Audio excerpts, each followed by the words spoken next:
5-year-old girl.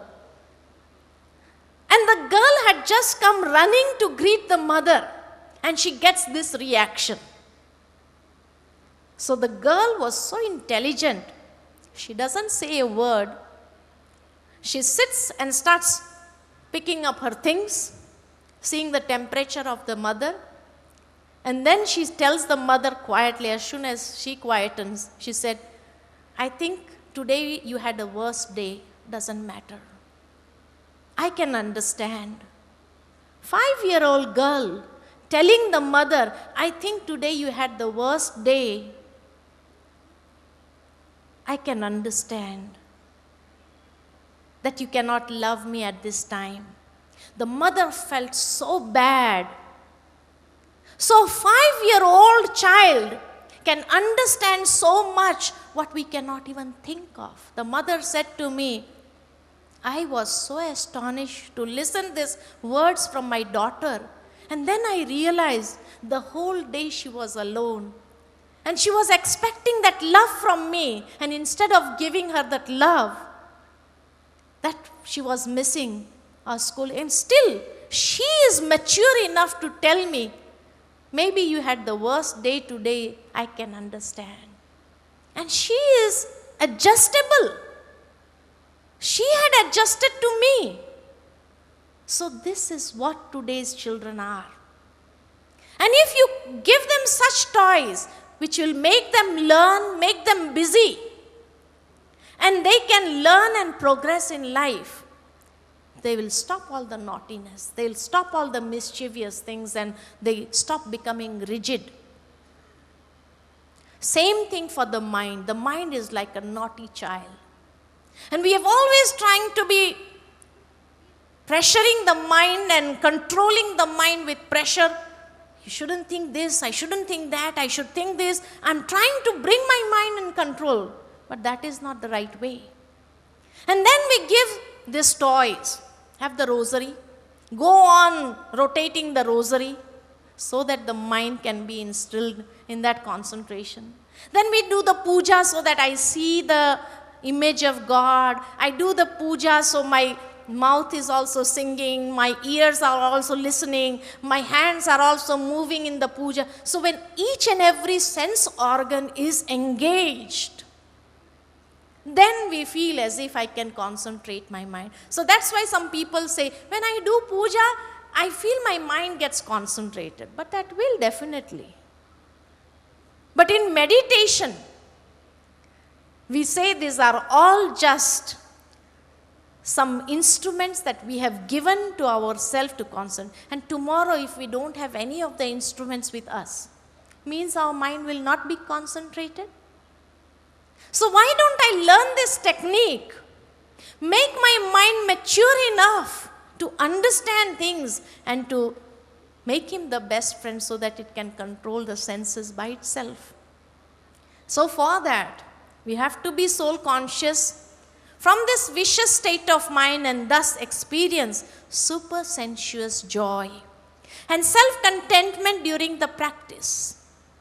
By stabilizing in this true form and being the embodiment of all attainments, when we are soul conscious, we naturally attain everything from the Father. It's our right to attain. One cannot be shaken by any form of sorrow. One is successful in his yoga when it is practiced with determined faith and patience. Yes, it will take time. It's not an overnight process. We have to keep that patience that we will be able to overcome this. But have that determined faith also. If I won't do, who else will do it? So keep the faith in the self, and you can see it happening. Because determination leads to success. Wherever there is determination, it brings success in our endeavors.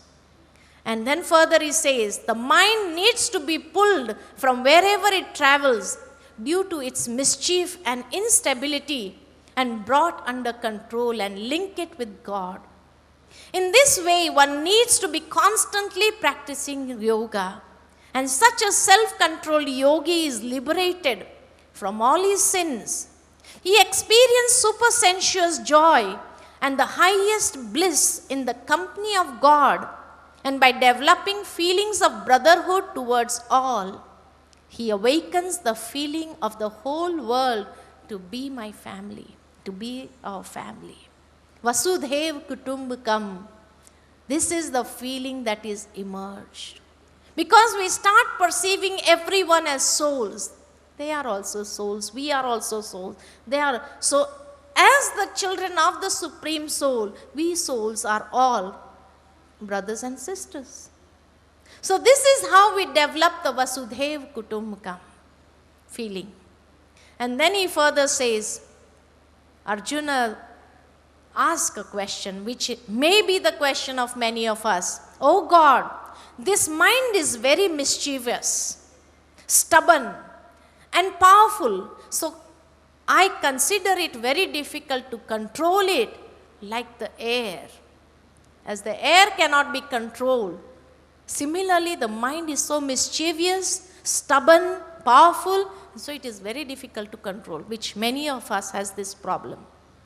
So God says, Arjuna, there is no doubt that the mind is mischievous, but practice and distaste can enable one to control it. One finds yoga to be difficult when one cannot control the mind, but yoga is easy for the one who makes the effort to bring the mind under control. Practice makes a mind perfect. And we can do the practice, constantly practice and progress. It reminds me of a beautiful incident from the Mahabharata. That once the 5 Pandavas were sleeping, all young ones, and they were all sleeping. In the middle of the night, Arjuna happened to awake. So he felt as if the place next to him is empty because Bhim was sleeping with him. So he thought, why is this place empty? That means Bhim must have gone somewhere else. So he thought, where did he go? So he got up and went to look for Bhim. And he found Bhim in the kitchen. And he was having his food. So Arjuna said, Bhim, at this time you are having food? So Bhim looked up and said, I was feeling so hungry. So that's why I felt I didn't get sleep. So I thought, let me have something to eat, then I can sleep well. So Arjuna says, doesn't matter, you can eat. But how can you eat in the darkness? Switch on the lamp, maybe. Light the lamp so that whatever you are eating goes in the mouth directly. Doesn't it go somewhere here and there? All children innocently ask this question. So Bhim laughs at him and says, Arjuna, I'm so much used to eating that it will go in the mouth only and nowhere else. I have a practice. So even if there is no light, I can eat in the darkness.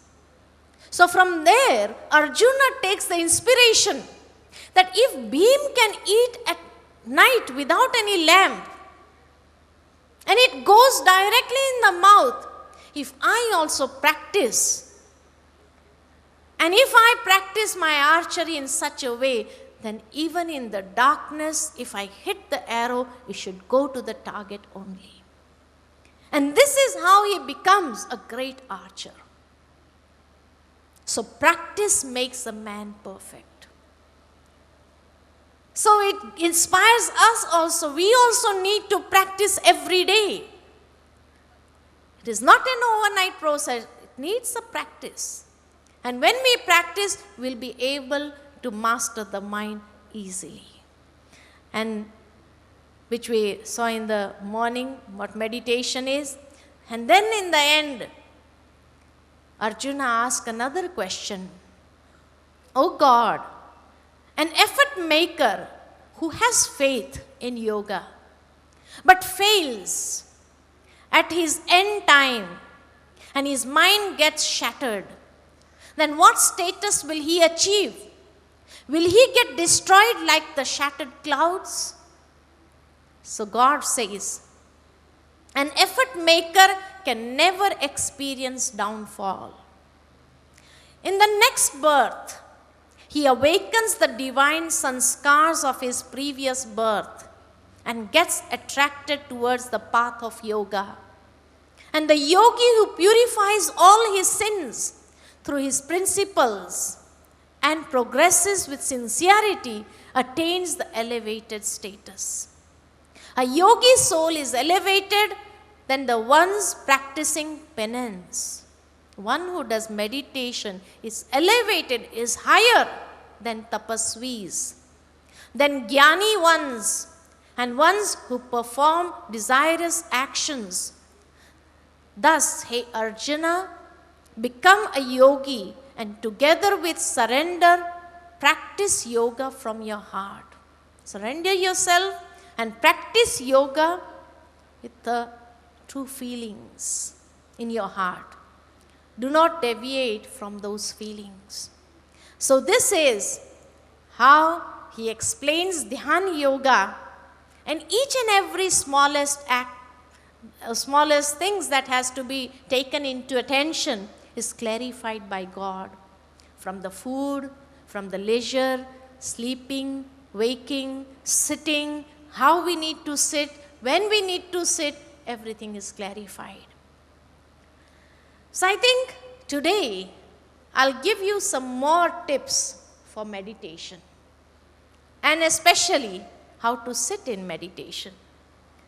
Because when we sit in meditation, as he said, you should place the mat on a clean ground, in a clean place, and practice meditation.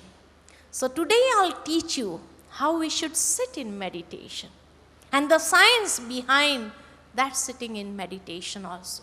Either sit in Padmasana, Sukhasana, ya Ardha Padmasana. This is the best posture for meditation. Why? What is the science behind this? And it is seen that normally it is said there are two outlets of our vibrations from the body. The first outlet is the feet. Lot of energy comes out through the feet. So bend the feet so that those vibrations stop. So that when we meditate, we need that energy upwards for the mind to concentrate. So when we sit in this position, instead of the energy going down, that energy starts going upwards, which is very useful for concentration of mind. I'll just give you a small illustration.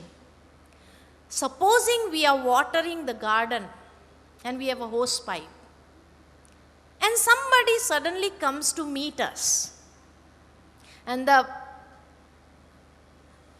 switch of the tap is far off. So normally what do? Bend the pipe. As soon as we bend the hose pipe, the water stops. So bending of the legs. And this bending is in all the religions because of this science. In Hindu religion, the yogis, the rishis, munis, they sat in Sukhasana, Padmasana, Ardha Padmasana, bending of legs. So blocking that energy which is coming out constantly. In the Muslim religion, they sit in Vajrasana. They bend their legs there also. In the Christian religion, they kneel down when they pray.